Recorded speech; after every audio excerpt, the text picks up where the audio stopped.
નમસ્કાર વિદ્યાર્થી મિત્રો, પરમગુરુ પાઠશાળા સંકુલમાં આવેલ સતકેવલ વિદ્યા મંદિર સારસા તાલુકો જિલ્લો આણંદમાં આપ સર્વ વિદ્યાર્થી મિત્રોનું હાર્દિક સ્વાગત કરું છું. હું ધર્મેન્દ્રસિંહ ઝાલા.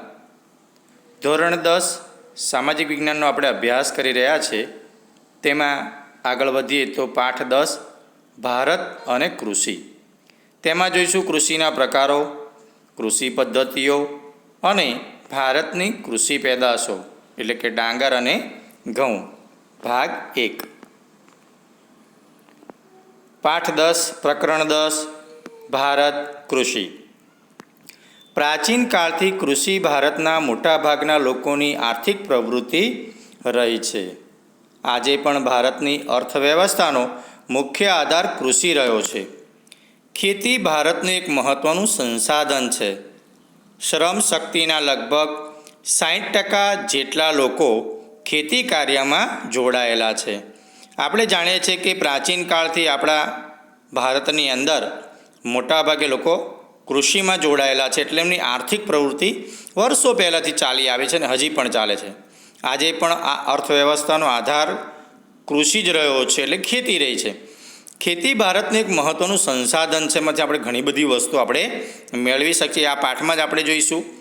શ્રમ શક્તિના લગભગ 60% જેટલા લોકો ખેતી કાર્યમાં જોડાયેલા છે. ભારતની જે વસ્તી છે, ભારતની વસ્તી પ્રમાણે 60% લોકો ખેતી સાથે જોડાયેલા છે. ભારતના લોકોને માત્ર ખોરાક પૂરો પાડવા ઉપરાંત ઉદ્યોગો માટે વિવિધ પ્રકારનો કાચો માલ પણ ખેતીમાંથી જ મળે છે. રાષ્ટ્રીય ઉત્પાદનમાં કૃષિનો લગભગ 22% જેટલો હિસ્સો છે. નિકાસમાં પણ ખેતી પાકો અને ખેત પેદાશોનો લગભગ 18% જેટલો હિસ્સો છે.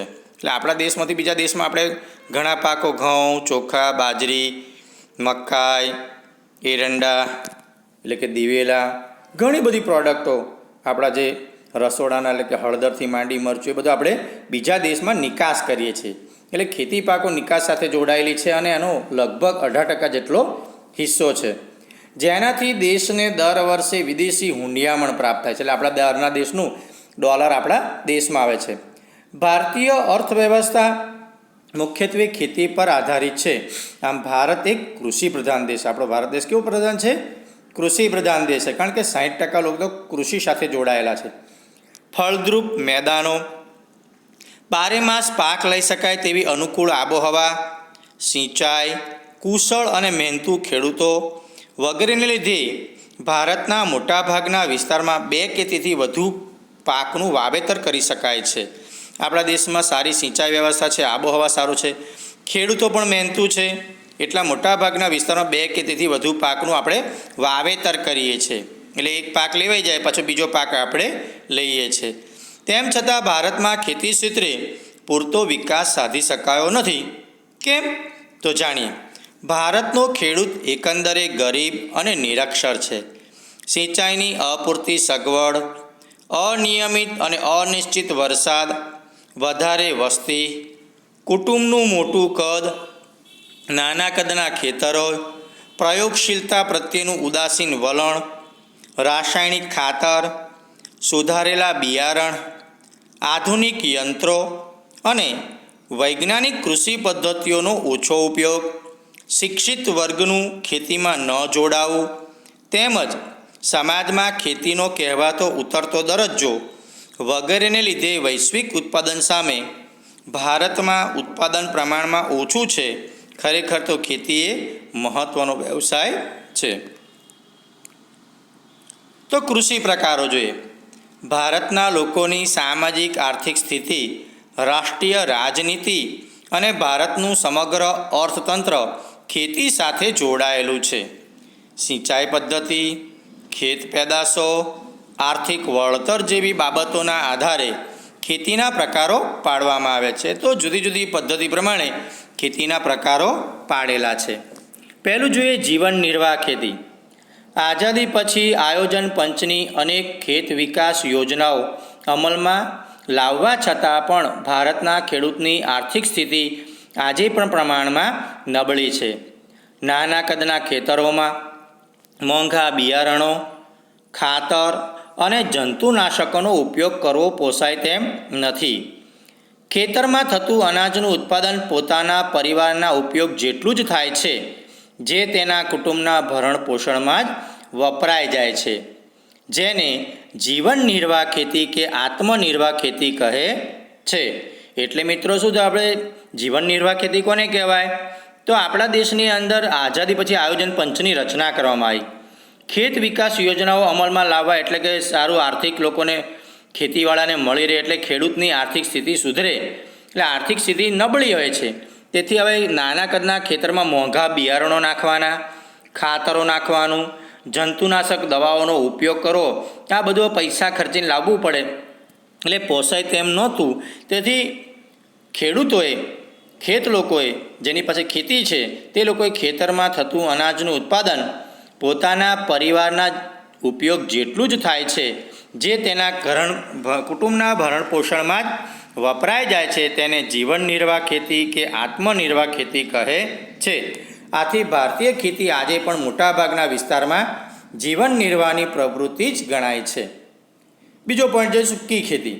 વરસાદ ઓછો પડે છે, સિંચાઈની અપૂરતી સગવડ અને માત્ર વરસાદ ઉપર આધારિત હોય તેવા વિસ્તારોમાં માત્ર જમીનમાં સંગ્રહાયેલા ભેજના આધારે એક જ પાક લેવામાં આવે છે, તેને સૂકી ખેતી કહે છે. એટલે આપણે સિંચાઈની અપૂરતી સગવડ છે, વરસાદ પણ ઓછો પડે, ધારો કે કચ્છ છે, સુરેન્દ્રનગર જિલ્લો છે, મોરબીના આજુબાજુ વિસ્તાર, કચ્છનું મોટું રણ, નાના રણમાં વરસાદ ઓછો પડે, સિંચાઈની અપૂરતી સગવડ હોય છે અને વરસાદ આધારિત હોય છે, એટલે આ માત્ર જમીનમાં સંગ્રહાયેલા ભેજના આધારે જ એક જ પાક લેવામાં આવે છે, ચોમાસું પાક હોય, તેને સૂકી ખેતી કહે છે. એટલે ચોમાસા પછી બીજો કોઈ પાક લઈ શકાતો નથી. અહીં જુવાર, બાજરી અને કઠોળ જેવા પાણીની ઓછી જરૂરિયાતવાળા પાકોની ખેતી થાય છે. ગુજરાતના ભાલ પ્રદેશમાં ચોમાસું પૂરું થયા બાદ ભેજવાળી જમીનમાં આ રીતે ઘઉં અને ચણાનો પાક લેવામાં આવે છે. નંબર 3, આદ્ર ખેતી. જ્યાં વરસાદનું પ્રમાણ વધુ છે અને સિંચાઈની સગવડ પણ વધુ છે તેવા વિસ્તારોમાં આદ્ર ખેતી એટલે કે ભીની ખેતી કરવામાં આવે છે. વરસાદ ન પડે કે ઓછો પડે ત્યારે સિંચાઈ દ્વારા વર્ષમાં એક કરતાં વધુ પાક લઈ શકાય છે, જેમાં ડાંગર, શેરડી, કપાસ, ઘઉં અને શાકભાજીની ખેતી કરાય છે. તો એને આદ્ર ખેતી એટલે કે સિંચાઈવાળી એટલે કે ભીની, આદ્ર એટલે ભીની ખેતી. જ્યાં સિંચાઈ હોય એટલે કે કૂવા, તળાવોમાં પાણી હોય, નહેરોમાં પાણી હોય, નદીઓમાં પાણી હોય, ત્યાં સિંચાઈ દ્વારા ખેતી કરવામાં આવે છે, એટલે એક કરતાં વધુ પાક લઈ શકાય છે. એટલે ડાંગર, શેરડી, કપાસ એવા અને ઘઉં અને બીજા શાકભાજીની પણ ખેતી ખેડૂતો કરતા હોય છે. નંબર 4, સ્થળાંતરિત અથવા ઝૂમ ખેતી. આ પ્રકારની ખેતીમાં જંગલમાં વૃક્ષોને કાપીને તેને સળગાવીને જમીન સાફ કરી ત્યાં ખેતી કરાય છે. અહીં 2-3 વર્ષ ખેતી કરાય પછી જમીનની ફળદ્રુપતા ઘટતા આ વિસ્તાર છોડી દઈને બીજી જગ્યાએ આ જ રીતે ખેતી શરૂ કરવામાં આવે છે, તેને ઝૂમ ખેતી પણ કહે છે. આ ખેતીમાં ધાન્ય પાક કે શાકભાજી ઉગાડાય છે. આ ખેતીમાં ઉત્પાદન ખૂબ ઓછું થાય છે. એટલે સ્થળાંતરિત ખેતીમાં કેવું હોય છે, જંગલ વિસ્તારોમાં ખાસ થાય, ત્યાં જંગલના માણસો એ જંગલી ઝાડ કે જંગલના જે વૃક્ષો હોય એ 1 વીઘા, 2 વીઘા, 5 વીઘો કાપી નાખે છે અને એ વૃક્ષો કાપીને સળગાવીને પછી ત્યાં જમીન સાફ કરે અને ત્યાર પછી ત્યાં આગળ એ લોકો ખેતી કરે છે. હવે એ ખેતી 2 થી 3 વર્ષ કરે, ફરી પાછો એ વિસ્તારમાં ફળદ્રુપતા ઘટી જાય એટલે ફરી છોડી અને પાછા બીજી જગ્યાએ ખેતી કરે. એટલે આ જ પદ્ધતિથી વૃક્ષો કાપી નાખવા, ફરી એ જમીન પર ખેતીવાડી કરે અને એને કહેવાય છે ઝૂમ ખેતી. 5મો નંબર, બાગાયતી ખેતી. બાગાયતી ખેતી એક ખાસ પ્રકારે થતી ખેતી છે. એમાં રબર, ચા, કોફી, કોકો, નાળિયેર ઉપરાંત સફરજન, કેરી, સંતરા, દ્રાક્ષ, આંબળા, લીંબુ, ખારેક એટલે કે ખલેલા વગેરે ફળોની ખૂબ જ માવજત સાથે ખેતી કરાય છે. એટલે આ બાગાયતી ખેતીમાં શું હોય કે જુદા જુદા જે પાક છે, એટલે રબર છે, ચા, કોફી હોય, નાળિયેરના વૃક્ષો ઉગાડ્યા હોય, સફરજનના વૃક્ષો હોય, આંબાના એટલે કે કેરી એમાં પાકે, સંતરા, દ્રાક્ષ, આંબળા, લીંબુ અને ખારેક, આના ફળોની ખૂબ જ માવજત સાથે ખેતી કરાય છે, તેથી આને બાગાયતી ખેતી કહે છે. આ પ્રકારની ખેતીમાં વધુ મૂડીરોકાણ, કુશળતા, તકનીકી જ્ઞાન, યંત્રો, ખાતર, સિંચાઈ પરીક્ષણ, સંગ્રહણ અને પરિવહનની પર્યાપ્ત સુવિધા હોવી જરૂરી છે. સઘન ખેતી.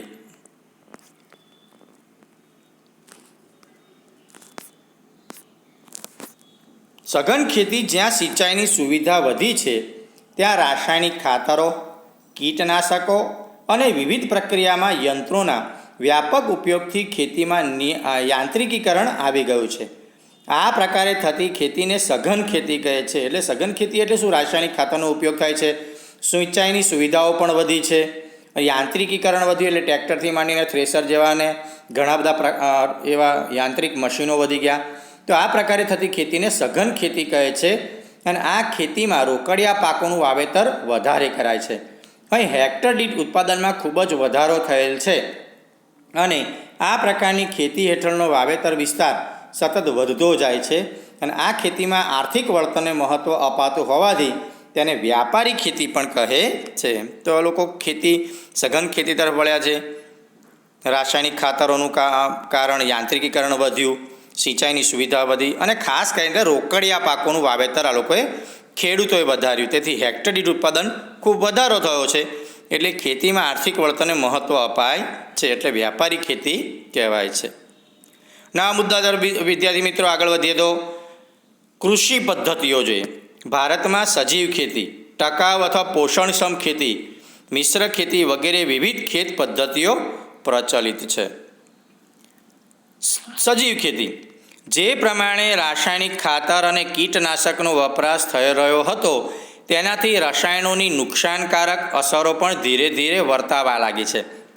અનાજ, શાકભાજી તથા ફળોમાં રસાયણો અને જંતુનાશકોની હાજરીને લીધે લોકોના સ્વાસ્થ્ય પર તેની વિપરીત અસર થઈ. પર્યાવરણ પણ વધારે નુકસાન થયું.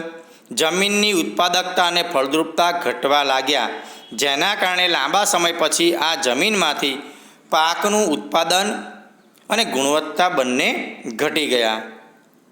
એટલે કીટનાશકો, રસાયણોનો ઉપયોગ વધ્યો. અનાજ, શાકભાજી, ફળો, રસાયણો અને જંતુનાશકોની હાજરીને લીધે લોકોના સ્વાસ્થ્ય પર અસર પડી. આપણે જે રાસાયણિક ખાતર નાખીએ અનાજમાં, કઠોળમાં, ફળોમાં, શાકભાજીમાં પણ આવે, સાથે કીટનાશકોનો જો છંટકાવ કરીએ એ પણ આપણા શરીરને અસર કરે છે. તો આવી રીતના નુકસાનકારક સ્વાસ્થ્ય માટે. ત્યાર પછી જોઈએ તો જમીનની ઉત્પાદકતા અને ફળદ્રુપતા પણ ઘટવા લાગ્યા.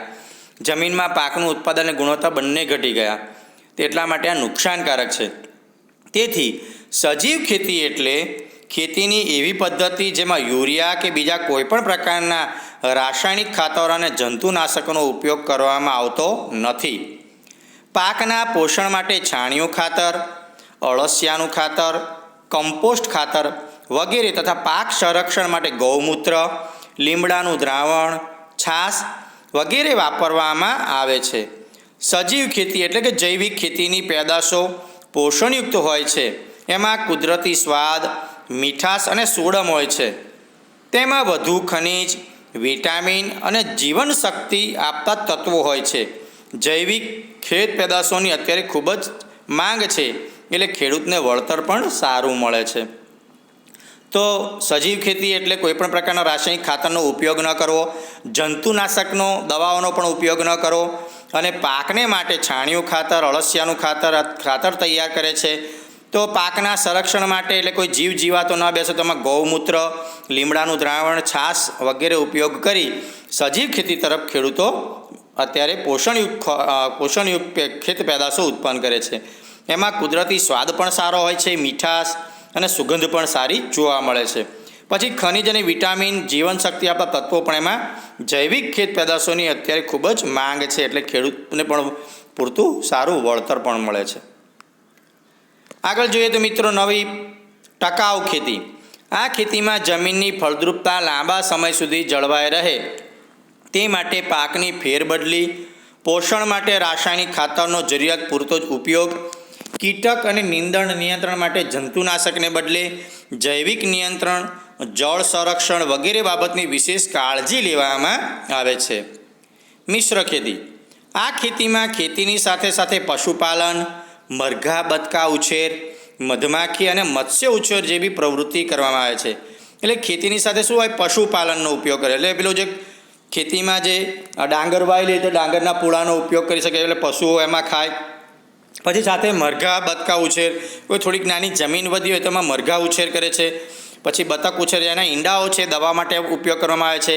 તે સિવાય ઝાડ હોય તો મધમાખી ઉછેર કેન્દ્ર, જો નાનું કોઈ તળાવડી જેવું હોય તો મત્સ્ય ઉછેર જેવી પ્રવૃત્તિ પણ કરવામાં આવે છે. નવા મુદ્દા તરફ આગળ વધીએ મિત્રો. વિદ્યાર્થી મિત્રો, તો ભારતની કૃષિ પેદાશો. ભારતમાં ઋતુઓના સંદર્ભમાં કૃષિ પાકને 3 વિભાગમાં વહેંચી શકાય. એક ખરીફ પાક, બીજું રવિ પાક અને ત્રીજું જાયદ પાક. તો ચાલો મિત્રો એના વિશે વધારે વિગતે સમજીએ. પહેલો પોઈન્ટ છે ખરીફ એટલે કે ચોમાસું પાક. ખરીફ પાક એટલે શું? તો ચોમાસું પાક. ચોમાસામાં લેવામાં આવતા પાકને ખરીફ પાક કહે છે. એટલે ચોમાસામાં જે પાક લેવાય એને ખરીફ પાક કહેવાય. બીજું, પાકનો સમય જૂન જુલાઈથી ઓક્ટોબર નવેમ્બર સુધીનો હોય છે. તો જોઈએ તો જૂન, જુલાઈ, ઓગસ્ટ, સપ્ટેમ્બર, ઓક્ટોબર, નવેમ્બર સુધીનો આ પાકનો ગાળો હોય છે. તેમાં કયા કયા પાક લેવામાં આવે છે? તો ડાંગર, મકાઈ, જુવાર, બાજરી, કપાસ, તલ, મગફળી, મઠ અને મગ વગેરે ખરીફ પાકો છે. ત્યાર પછી જોઈએ તો નવા મુદ્દા તરફ રવિ પાક એટલે કે શિયાળુ પાક. શિયાળામાં લેવામાં આવતા પાકને રવિ પાક કહે છે. પાકનો સમયગાળો કયો હોય છે? ઓક્ટોબર નવેમ્બરથી માર્ચ એપ્રિલ સુધીનો હોય છે.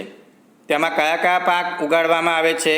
તો શિયાળામાં આપણને ઘઉં, ચણા, જવ, સરસવ, રાયડો, અળસી વગેરે રવિ પાક છે. તો ચોમાસામાં લેવામાં આવતા પાકને રવિ પાક કહે છે. ચોમાસામાં લેવામાં આવતા પાકને ખરીફ પાક કહે છે. શિયાળામાં લેવામાં આવતા પાકને રવિ પાક કહે છે. હવે આ મુદ્દા તરફ જાયદ પાક એટલે કે ઉનાળુ પાક. ઉનાળામાં લેવામાં આવતા પાકને જાયદ પાક કહે છે. પાકનો સમય માર્ચથી જૂન સુધીનો હોય છે. પાકનો સમયગાળો માર્ચથી જૂન, અને ઉનાળો હોય ત્યારે ઉનાળામાં જે પાક લેવાય એને કહેવાય જાયદ પાક. તો કયા કયા પાક છે? તો ડાંગર, મકાઈ, મગફળી, તલ, બાજરી, તરબૂચ, કાકડી, શક્કરટેટી વગેરે જાયદ પાક છે. આ બધા પાક ખરીફ પાક, રવિ પાક અને જાયદ પાક એવા વિભાગો પાડવામાં આવ્યા છે. પરીક્ષામાં પણ આ કોઠો પૂછાય છે. ખરીફ પાક અને રવિ પાકનો તફાવત જણાવો. તો રવિ પાક અને જાયદ પાકનો તફાવત જણાવો. તો વિદ્યા મિત્રો આ કોઠો ખાસ તૈયાર કરજો. મુખ્ય કૃષિ પાક. ભૌગોલિક પરિસ્થિતિ, આબોહવા, જમીનની વિવિધતા અને વરસાદના પ્રમાણમાં રહેલી ભિન્નતાને કારણે ભારતના જુદા જુદા ભાગમાં વિવિધ પ્રકારના પાકોનું વાવેતર કરવામાં આવે છે.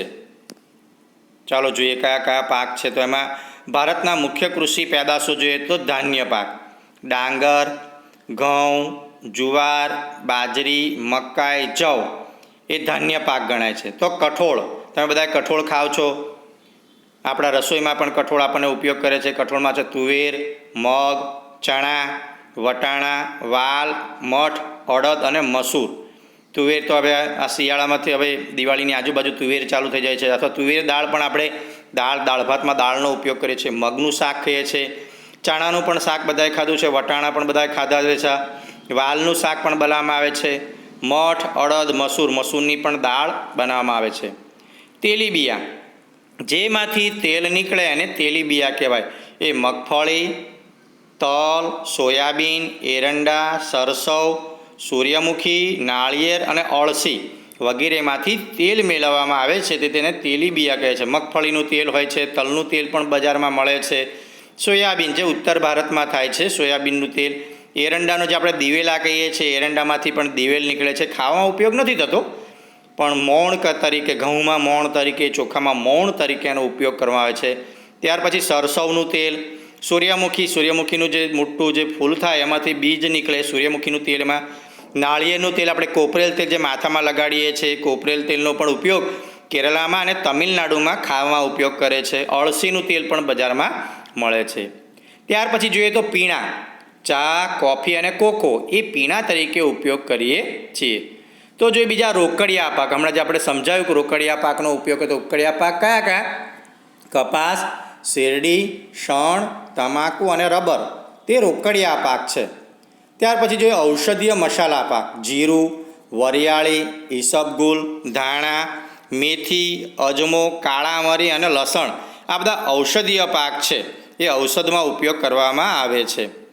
ત્યાર પછી ફળ, કયા કયા ફળો બજારમાં મળે છે આપણે જાણીએ છીએ તો બધાના ખેતરમાં પણ થતા હોય છે. કેરી, કેળા, ચીકુ, પપૈયા, દ્રાક્ષ, બોર, સફરજન અને જામફળ આ બધા ફળ છે. તો શાકભાજી આપણે બધા ખાઈએ છીએ તે બટાકા, રીંગણ, ડુંગળી, ટામેટાં, દૂધી અને તુરિયા, ભીંડા, કોબીજ, ફ્લાવર અને વિવિધ ભાજી, જુદી જુદી ભાજી પણ, મેથીની ભાજીથી માંડી ઘણી બધી ભાજી પણ શાકભાજીમાં આપણે ઉપયોગ કરીએ છીએ.